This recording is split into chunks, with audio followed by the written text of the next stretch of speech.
macam mana nak buat pindaan nama anak kalau macam nama tu panjang sangat ataupun lepas dah daftar tu kan dia ada orang tegur nama anak kau ni tak elok, kena tukar. Macam mana nak tukar tu Puan? Kalau itu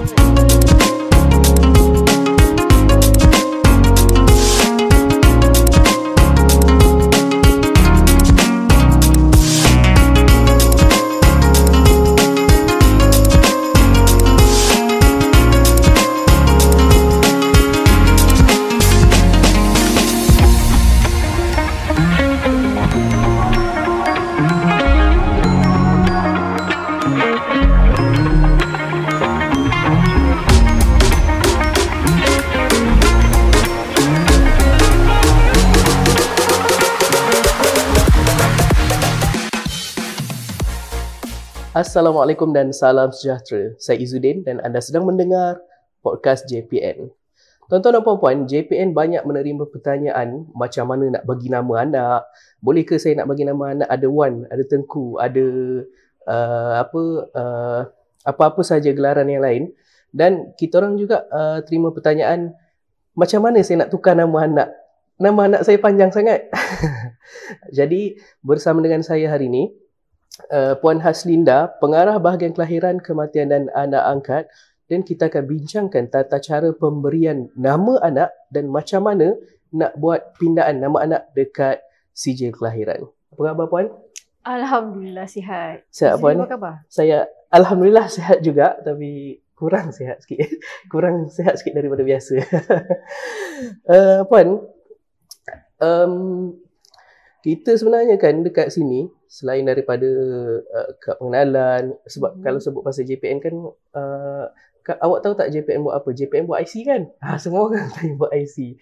Tapi kita juga kan buat pendaftaran kelahiran. Dan khas untuk suami isteri yang bakal menjadi ibu bapa, biasanya mereka akan, waktu ni dah start carilah macam mana daftar nama semua kan. So, kita dekat JPN sebenarnya ada syarat tak nak daftar nama anak? Ataupun macam mana nama yang diterima oleh JPN ataupun suka hati je mak ayah nak letak nama? Okey, untuk pemberian nama anak dalam sijil kelahiran ni, ibu bapa boleh pilih apa nama anak yang mereka sukalah. Tetapi kita adalah garis panduan dan syarat tertentu. Yang pertamanya, kita tak boleh menggunakan nama yang membawa makna yang tak baik dalam bahasa Melayu ataupun yang tak kena. Contoh seperti nama objek ataupun yang kita tahu terang-terang dia membawa maksud yang tidak baik. Contoh busuk atau nama binatang harimau, evil, meja, bodoh. Kita dah tahulah maksudnya memang tidak membawa makna yang baik dalam bahasa Melayu. So, nama-nama ini merupakan kategori nama yang tidak diingini dan kita tidak akan membenarkanlah nama tersebut digunakan dalam pendaftaran kelahiran anak. Selain daripada itu, kita tak membenarkan gelaran seperti Datuk, Tan Sri, yang mana memang kena dianugerahkan. Jadi, kalau untuk penamaan anak, tak boleh meletakkan gelaran seperti itulah. Dan dari segi ejaan, kita tak ada halangan lah secara asasnya nak letak ejaan macam mana. Kita fahamlah pada masa sekarang ni banyak ibu bapa yang nak letak ejaan yang fancy sikit. Betul. Tapi kalau terlalu fancy sehingga susah nak disebut tu, biasanya kita nasihatkan tidak menggunakan ejaan tersebutlah. Kita lebih menggalakkan ejaan yang lebih mudah dan tidak terlalu susah. Maksudnya dekat kaunter pegawai akan tanya dululah kan, dia akan bagi macam khidmat nasihat dululah ya. Faham? Okey Puan, kalau macam nama yang gelaran yang dianugerahkan tu memang tak boleh masuk kan? Ya, betul. Cuma gelaran yang keturunan macam Wan, Tengku ataupun apa lagi? Macam mana yang tu? Ya. Untuk gelaran Wan, Tengku, Raja, Nik dan sebagainya, JPN menggunakan ataupun kita mengikut kita punya tradisi.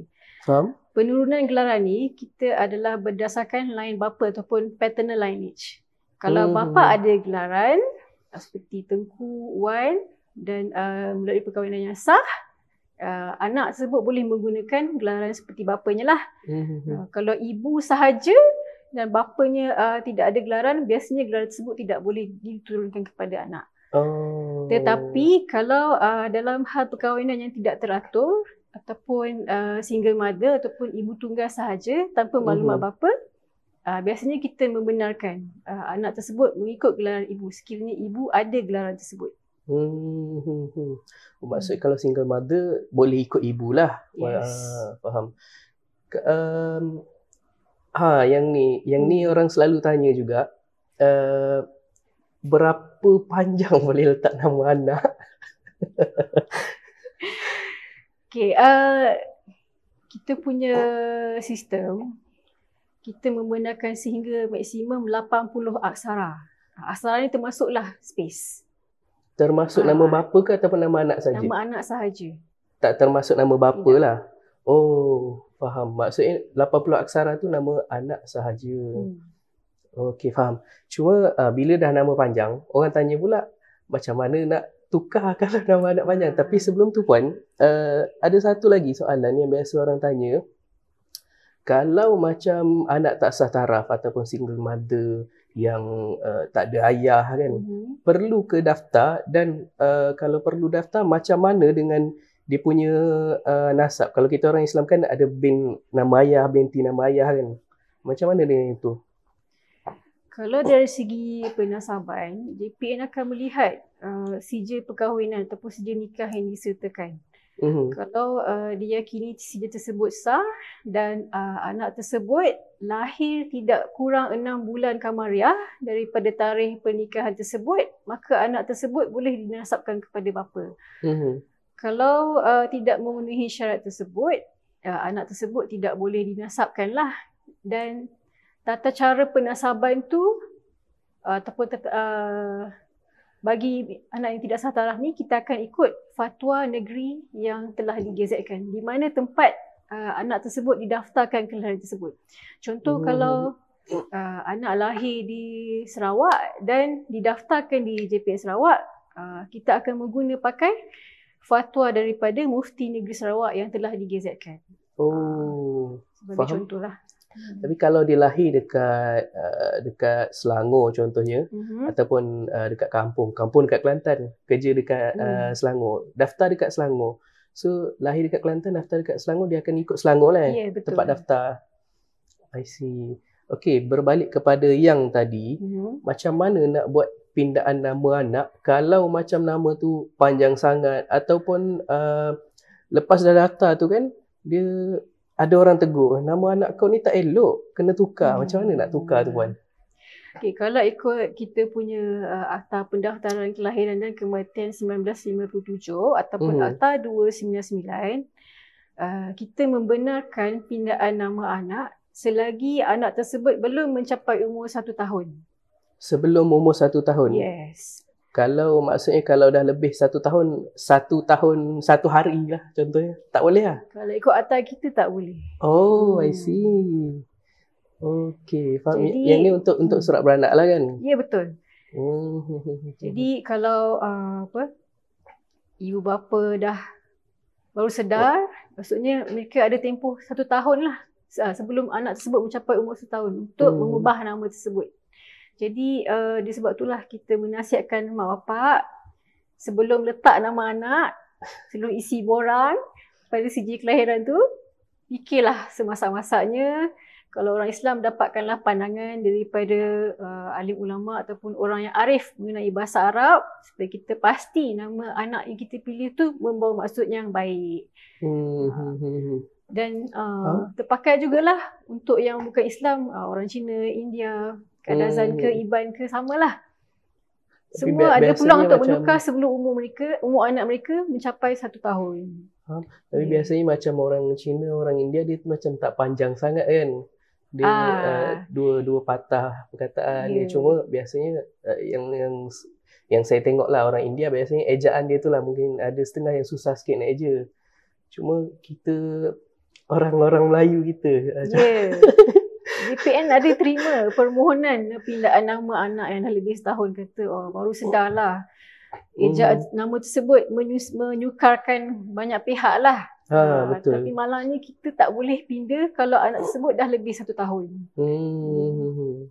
Ni tuan-tuan dan puan-puan, kalau nak isi nama anak, pastikan jangan terlalu panjang sebab kita dekat sini banyak terima pertanyaan, anak saya nak sekolah, panjang sangat nak isi nama dekat borang. Itu salah satunya lah. Jadi tuan-tuan dan puan-puan boleh bincang dengan pasangan masing-masing supaya nanti bila bagi nama anak tu tak terlalu panjang dan tak terlalu susah untuk dieja. Betul. Jadi puan, kalau nak buat pindaan ni, yang bawah 1 tahun, apa borang-borang ataupun dokumen yang kena bawa ke JPN?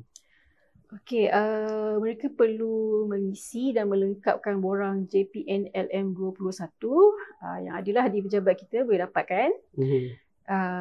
Kad pengenalan ibu bapa dan juga sijil kelahiran asal anak tersebut. Dan juga berserta akuan sumpah yang menyatakan sebab kenapa nama anak tersebut ingin dipindah.